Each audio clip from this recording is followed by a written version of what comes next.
Big spoilers for the first and second Last of Us video game, The Wire, Breaking Bad, Red Dead Redemption 2, and Game of Thrones for those of you who haven't seen those shows or played those games. I, like many, hope that The Last of Us show doesn't follow the source material 100%. If season 1 is going to be game 1, fine, but please don't rehash what happened in game 2 for the show. Please, please, please don't. What Naughty Dog did to Joel would be the video game equivalent to Nintendo killing Link in the second Zelda, Konami killing Solid Snake in the second Metal Gear, or Microsoft killing Master Chief in the second Halo. You just don't do that. Even in unforgiving universes like The Wire or Game of Thrones, Omar didn't die until the final season. Daenerys didn't die until the final season.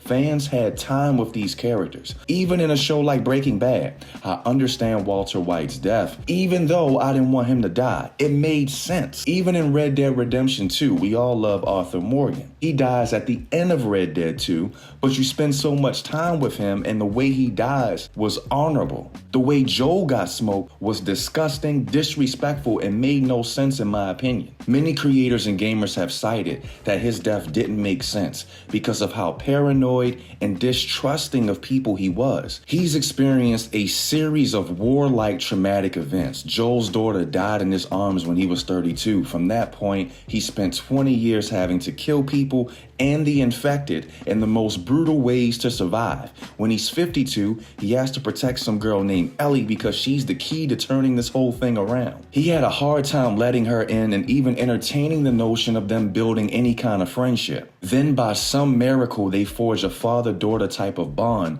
Ellie then became his reason for living and for surviving. There's no way that he would give someone the chance to take him away from her, let alone a stranger. There's no way that he would say his name to a group of random strangers. It is a huge display of trust considering what Joel has done to survive in the past. When you see the things he's seen and done the things he's done, you don't become less paranoid and less careful and more trusting of people. There's no way that he would slip up like that.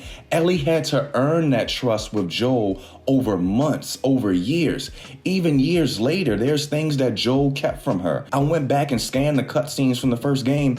I don't remember him ever saying his name directly to anyone he didn't know. Now, if I'm wrong, I'm wrong, but I didn't see it. I mean, what life-changing events has Joel experienced to get him to trust outsiders more? Especially now that he has the chance to protect his new daughter, Ellie, in the way that he couldn't with his first. Do you think he actually talks to people about what he's been through? Do you think Joel has seen some kind of mental health specialist to get him to open up about his feelings and encourage him to trust strangers more? Even if there was a therapist available, what are the chances that Joel actually talks to this person willingly? I hope the intention for this show is not to kill Joel in the second season. That would suck for fans to have to watch that again, and for new fans to go through the same thing The Last of Us gamers had to see.